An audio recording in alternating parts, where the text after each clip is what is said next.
Salut les amis, c'est Ben Dagger Factory. Aujourd'hui, petite vidéo concernant le livre d'armée des Nords pour le jeu First Blood de Parabellum.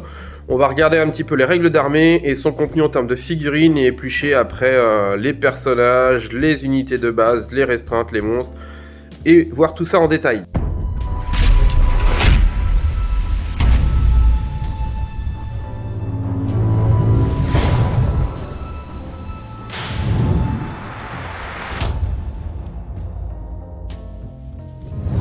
Donc, concernant les règles d'armée, alors vous allez avoir différents mots-clés comme on retrouve un petit peu dans toutes les armées, donc Mortal, Exalté, Half-Blood, Jotnar.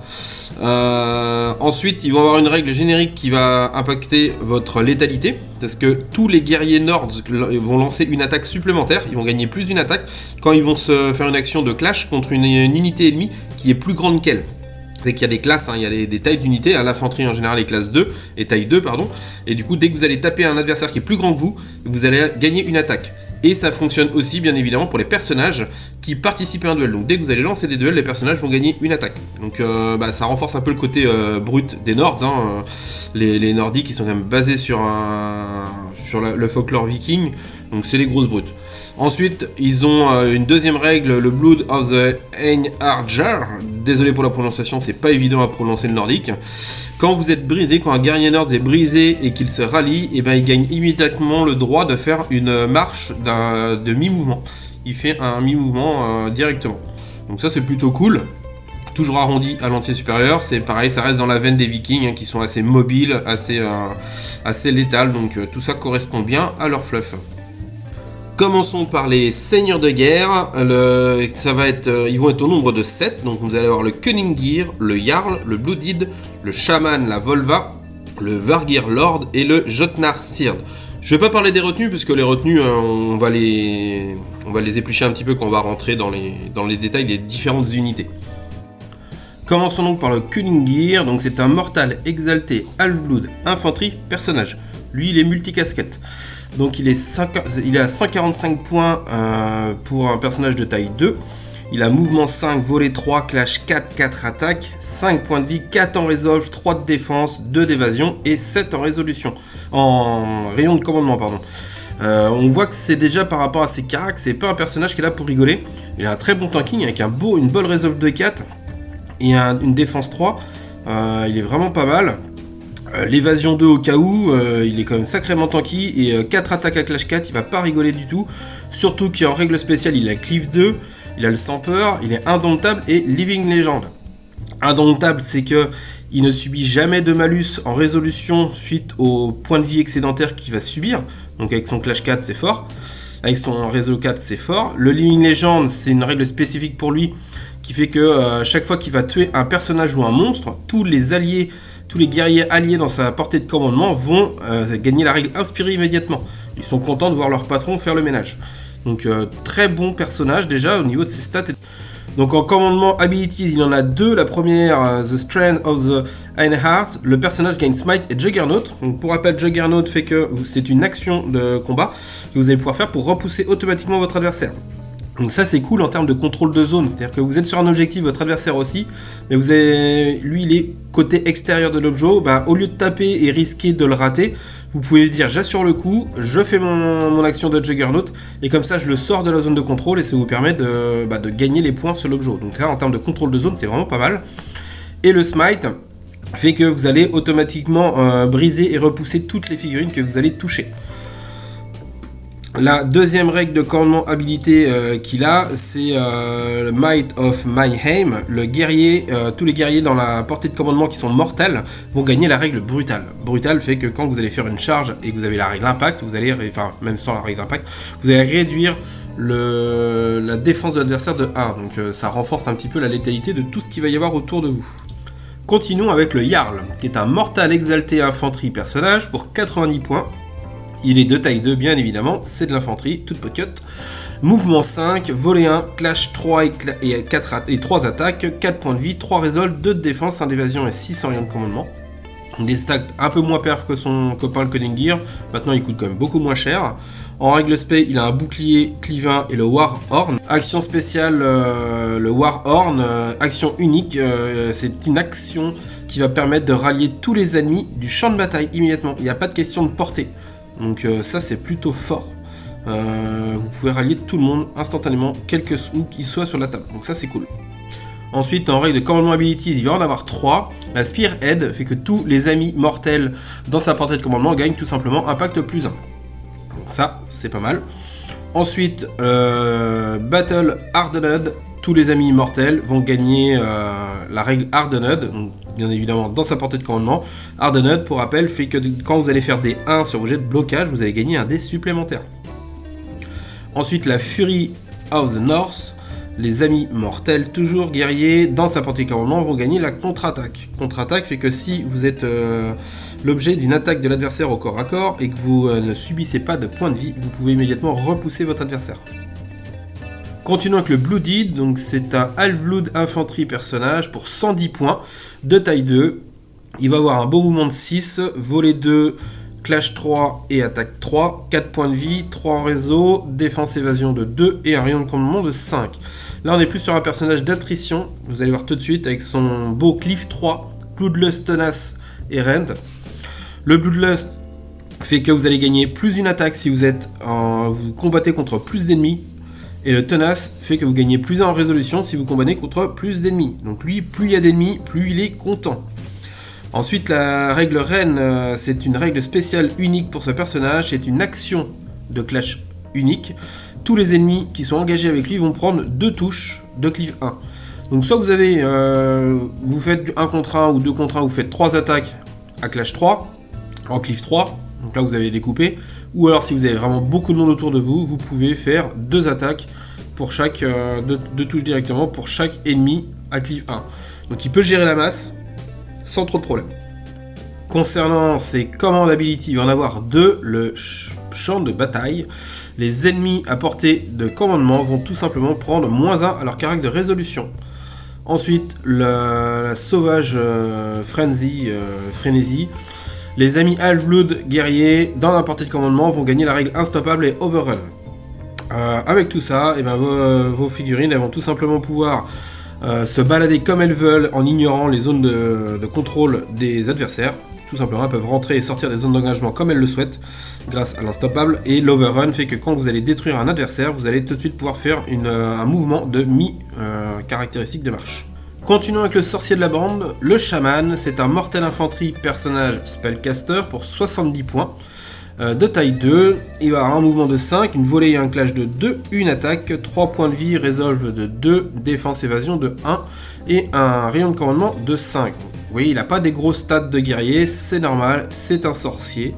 Il est spellcaster 3 et il a aussi la règle Scryer of Rune qui est, je trouve, un peu cheaté. Ça permet quoi? Tout simplement, c'est une action unique pour lui qui va permettre qu'il va immédiatement refaire ses jets d'attunement. Donc ce qui veut dire que si vous avez déjà tout dépensé, parce que pour rappel, l'attunement, c'est en gros c'est à la phase de suprématie, vous générez des d'essence, votre stock d'essence pour balancer vos sorts dans le tour qui suit. Une fois que vous avez plus de stock d'attunement, vous relancez vos jets et vous repartez à 0. Donc c'est fort. C'est fort. Après, à voir si ces sorts sont forts, mais c'est déjà, sur l'idée, c'est pas mal. Alors voyons voir ses sorts justement. Donc il en a 3. Le Mist Wave en incantation pour 1 d'essence. Après qu'un ennemi dans sa portée de commandement essaye de bloquer, il peut immédiatement faire une relance. Et ben voilà, là où ça commence à être fort, éventuellement, c'est là. Si vous avez un mec que vous voulez pas perdre, avec le nombre d'essence que votre chaman va pouvoir avoir, ça vous pouvez le spammer et le faire relancer à plein de guerriers différents, donc ça peut être très cool. Ensuite la Rime Storm pour 3 d'essence, ça c'est cher. Les ennemis dans la portée de commandement ne pourront jamais gagner la règle inspirée et visée pendant le tour, qui sont dans la portée de commandement. Donc ça c'est pareil, c'est très très fort. Maintenant ça coûte très cher en points d'essence et ça expose vachement votre chaman parce qu'il a que 5 en rayon de commandement et il faut être dans la portée de commandement de l'adversaire. Donc si vous êtes à 5 de votre adversaire, ça veut dire qu'il peut vous charger. Donc l'un dans l'autre, Je suis assez mitigé sur ce truc-là. C'est fort, mais si vous n'avez pas de protection autour de vous, ça peut être, vous pouvez prendre la foudre. Et ensuite, le Maelstrom, pour 2 d'essence, c'est une action unique de tir. Le sorcier va tout simplement faire un tir magique de barrage 2 à 10 pouces, et tous les guerriers ennemis qui vont être blessés par cette action vont devenir brisés. Donc ça, c'est plutôt pas mal. Continuons avec le deuxième sorcier de la faction, mais là qui est aussi une guerrière, la Volva, Mortal Infantry, personnage Spellcaster, pour 100 points de taille 2, elle va avoir 600 mouvements, pas de volée, Clash et attaque 2, Resolve et point de vie de 3, défense de 1, évasion de 2 et 600 rayons de commandement. Elle est Spellcaster 3, elle a le Follet Strike, le Blessed et 2 règles spé. Le Follet Strike, pour rappel, fait que votre adversaire ne va pouvoir bloquer vos jets d'attaque seulement sur des jets forcément inférieurs. Ce qui veut dire que les 1 ne peuvent pas être bloqués. Le Blessed fait que vous allez pouvoir relancer un dé à chaque fois que vous faites une action de combat ou à chaque fois que vous devez faire un jet de blocage. Donc elle est pas trop mal. Ensuite, en règle spéciale, le Shield Maiden fait que les Valkyries qui sont dans sa portée de commandement gagnent le Bodyguard. Donc Bodyguard fait que votre Valkyrie ne pourra pas mourir tant qu'elle aura des Valkyries à côté d'elle. Et le Chosen of the Slain, tant que les guerriers amis sont dans votre portée de commandement, vous gagnez 1 point d'essence dès qu'ils prennent un marqueur brisé. Donc plus vous allez être brisé autour de vous, elle en tire de la force en récupérant de la magie. En sort, elle va avoir le Til Valhalla, essence 2, c'est un sort de commandement habilité, donc les guerriers alliés dans sa portée de commandement vont gagner le Little Demise plus 1. Little Demise, pour rappel, ça fait quoi ? Et bien quand vous allez mourir, vous allez mettre des buffs à votre adversaire, enfin à tous les adversaires dans la portée d'engagement. Donc en mode missile suicide, ça peut être pas mal. Le Hélas Caresse, pour 1 d'essence, c'est une incantation. Donc après qu'un ennemi dans votre portée de commandement passe un test de Resolve, il peut immédiatement relancer un simple succès. Donc vous faites relancer les tests de résolution réussis. Le troisième sort, Free of the Golden Trees, pour 1 d'essence, c'est une action hors combat. La cible alliée va gagner 1 point de vie. Bien sûr, il faut être dans la portée de commandement de la Volva. Ensuite, votre Volva peut dépenser 1 point additionnel pour soigner d'autres guerriers, pour chacun 1 point d'essence. Donc vous pouvez distribuer des pommes de soins un peu à tout le monde autour de vous, ça c'est sympathique. Continuons avec notre ami le Vargir Lord, c'est un Half-Blood brut personnage de taille 2 pour 130 points, taille 3 pardon, c'est une brute. Il va avoir mouvement 7, 0 de volée, clash 3, 5 attaques, 6 points de vie, 3 en résolve, 2 de défense, 1 d'évasion et 5 en rayon de commandement. Il va avoir un beau Cliff 2, le Bloodlust qu'on a vu précédemment, le Unending, le Fearsome, le Ravenous, qui est une règle spé pour lui. Le Ravenous fait que quand vous allez tuer un ennemi pendant une action de clash, vous allez vous soigner de 1. C'est son petit côté vampire. Donc c'est un bon perso, un mouvement 7, il bouge très fort. 5 attaques à clash 3 avec le Cliff 2, ça commence vraiment pas trop à rigoler. Et mine de rien, 2 de défense, c'est pas foufou, mais il a quand même 6 points de vie, donc bon, correct à 3. Donc ça peut tenir. Le perso il commence à envoyer il va avoir 2 règles de commandement abilities, le Blood Scent, les amis Half-Blood dans sa portée de commandement gagnent le Burnout. Burnout c'est un événement de tirage, donc vous n'êtes pas obligé de le résoudre, mais ça vous donne la possibilité d'augmenter sévèrement votre létalité, parce que vous allez gagner plus 1 en clash et plus 1 en attaque. Par contre, contrepartie, à la fin de votre activation, vous allez prendre une touche. Donc potentiellement, sur des figurines à point de vie, vous pouvez mourir. Par contre, plus 1 clash, plus une attaque, ça rigole pas. Pour l'avoir déjà testé sur d'autres unités hors Nord qui l'avaient, ça fait des trous. Ensuite, en deuxième règle d'habilité, le Bestial Howl, les alliés Half-Blood dans sa portée de commandement vont gagner la règle Dread. Dread fait que votre adversaire ne peut jamais bénéficier de l'inspiration. Donc ça c'est pareil, c'est bien chiant pour votre adversaire. Attaquons le plus gros des personnages, le Jotnar Seir. Donc c'est un Jotun monstre. Donc c'est un personnage monstre pour 315 points le bestiau en taille 5. Mouvement 7, 0 de volée, mais on s'en bat les steaks, 4 clash, 5 attaques, 5 points de vie, 4 en réseau, 3 de défense, 1 d'évasion et 6 en rayon de commandement. Vous allez me dire, il a que 5 points de vie, c'est un monstre. Oui, je vous rappelle que les monstres ont 2 lignes de caractéristiques, ça c'est sa première. Quand il tombe à 0 points de vie, il est pas repoussé, il passe sur sa deuxième ligne de caractéristiques. Donc en fait, il faut doubler en gros ses points de vie. Donc voilà, relativiser pour ceux qui n'avaient pas vu encore cette subtilité là. En règle spéciale, il va y avoir le cleave 3 et le terrifiant. Donc cleave 3, il va faire des grosses patates qui vont faire mal. Et le terrifiant, il donne -1 de base en résolution à tous les ennemis qui sont en combat avec lui. Ensuite, quand vous le prenez, vous avez un choix d'options à faire. Ça, c'est à la constitution de votre armée, hein, quand vous le prenez dans votre Warband. Soit vous lui prenez l'option Searing Adgear. Vous gagnez la règle Obsidian Impalement. Ou alors vous prenez l'option Volcanic Scourge et vous gagnez la règle Infernal Rage. L'empalement obsidien fait que pendant vos actions de clash, tous les jets de 1 qui ne seront pas bloqués et ne peuvent pas être bloqués et infligent automatiquement un point de vie en plus. Donc quand vous faites des 1, c'est automatiquement 2 points de vie cash à votre adversaire. C'est plutôt pas mal. Ensuite, l'autre version d'option, c'est la Rage Infernale. Pendant les clash actions, vous allez lancer un dé additionnel pour chaque cible que vous allez taper. Donc si vous faites un combat multiple, on vous le précise en italique, imaginez, vous avez 5 attaques, vous êtes contre, là l'exemple qui donne, vous allez faire 2 attaques sur chaque adversaire, et bien vous allez faire au final 2 attaques de votre caractère, plus une bonus grâce à ce truc là, que vous allez faire 6 attaques. Donc ça va augmenter vos nombres d'attaques. Qui dit personnage dit Command Ability, donc il en a 2, le Blazing Conviction. Les alliés monstres, les amis monstres dans un portail de commandement vont pouvoir utiliser leur caractère de résolution pour bloquer les touches adverses. Ce qui fait que si vous avez un meilleur réseau que de défense, et ben vous allez utiliser votre résolution. Pour rappel, vous êtes à portée de vous-même au niveau de l'aura. Lui, il a une résolution de 4 et que 3 en défense. Donc si vous voulez qu'il tank, vous utilisez cette utilisation de commandement. Et du coup, vous allez bloquer en fait les attaques à 4D au lieu de 3. Donc plutôt cool en termes de tanking. Ensuite le Molten Domain, tous les autres guerriers, donc tous les autres, donc lui n'est pas compris dedans, amis comme alliés, vont compter toute la table comme des terrains dangereux. Passons maintenant aux héros, donc il y en a 6, le Tame, le Capitaine, le Shield Beater, le Shaman, le Sauvage et le Scald. Le Shaman on l'a déjà vu parce qu'il est également Warlord, donc on va se concentrer sur les 5 autres. Le Teigne, personnage mortel exalté infanterie pour 75 points, il est taille 2, mouvement 5, volet 1, 3 en clash, 2 attaques, réseau point de vie et défense de 3, 0 en évasion et commandement de 5. Il va avoir en règle spéciale le Juggernaut, le Cleave 2, le Unhilding qui fait que quand vous repoussez vous allez suivre votre adversaire au combat, le bouclier et le Shield Bash. Shield Bash qui est une règle spé pour lui, c'est une action de combat unique, vu que votre cible, si elle est de taille égale ou plus petite que vous, qui est engagée avec qui vous êtes engagé, elle devient brisée. Vous brisez automatiquement les ennemis qui sont de la même taille que vous, donc tout ce qui est taille 2 ou moins, vous allez le briser en faisant cette action.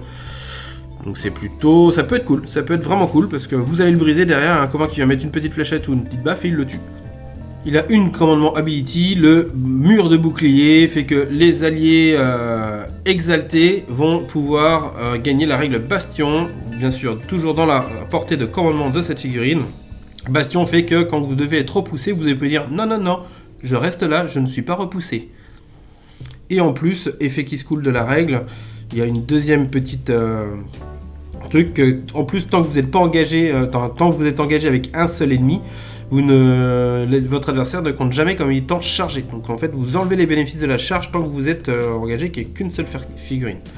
Continuons avec le Captain. C'est un mortel infanterie personnage de taille 2 pour 55 points.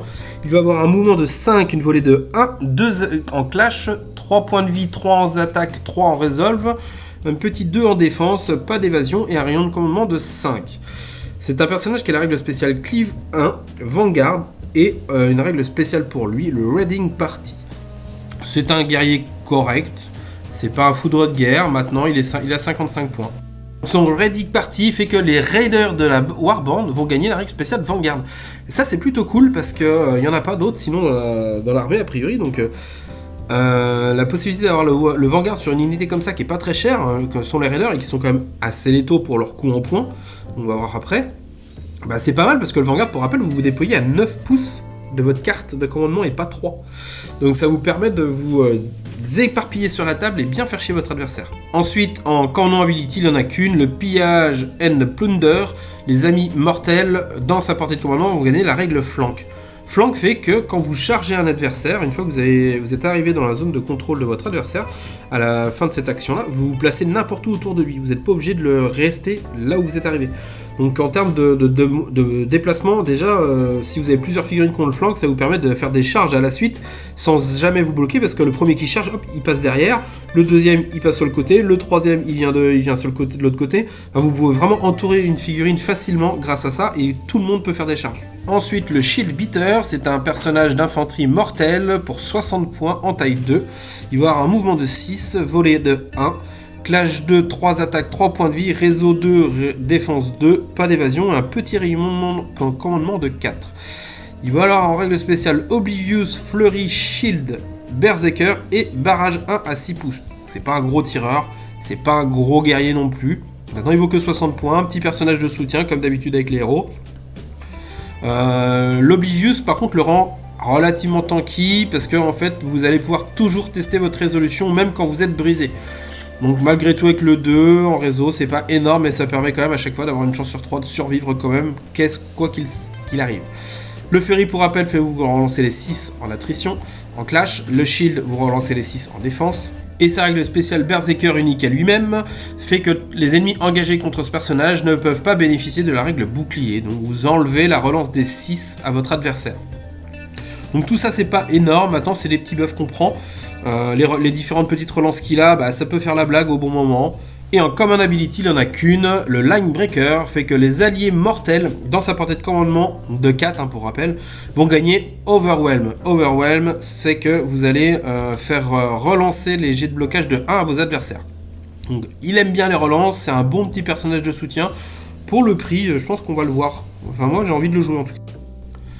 Donc le sauvage pour continuer, c'est un Half-Blood infanterie personnage de taille 2 pour 50 points. Il mouvement 6, volet 2, clash 2, 2 attaques, 2 points de vie, 2 en résolve. C'est le personnage du 2. 1 de défense et 2 d'évasion. Un rayon de commandement de 4.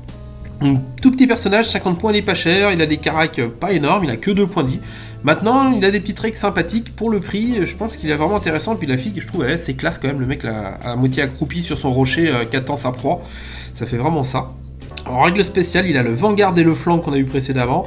Le pack tactique qui est une règle spéciale pour lui qui fait que il va pouvoir faire des actions quand il va faire des actions de volée sur une cible qui est engagée au corps à corps avec un allié, et vous allez gagner la règle Deadly Shot.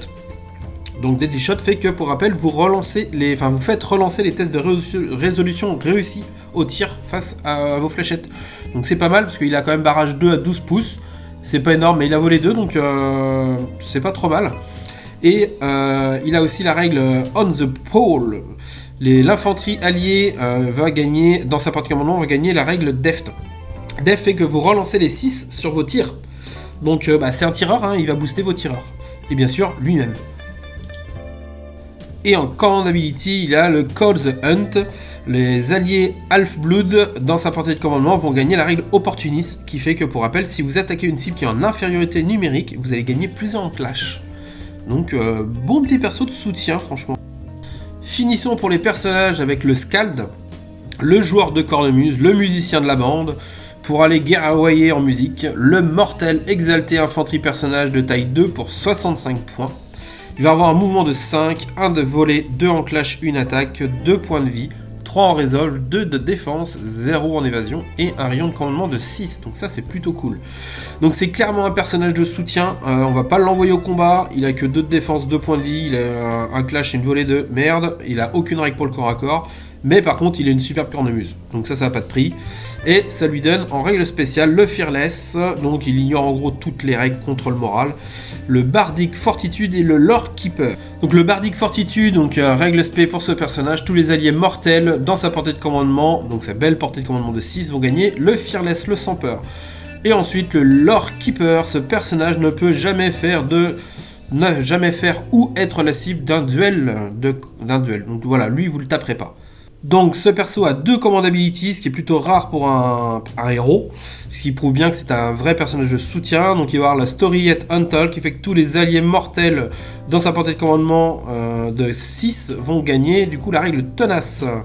Ensuite le Song of Saga on the Steel, les alliés mortels dans sa portée de commandement vont gagner le Relentless Blow, qui va augmenter votre létalité, puisque vous allez gagner des attaques supplémentaires quand vous allez faire des 1 en clash. Et le tenace, lui, va augmenter votre résistance, parce que vous allez gagner plusieurs en réseau quand vous êtes au combat avec plusieurs ennemis.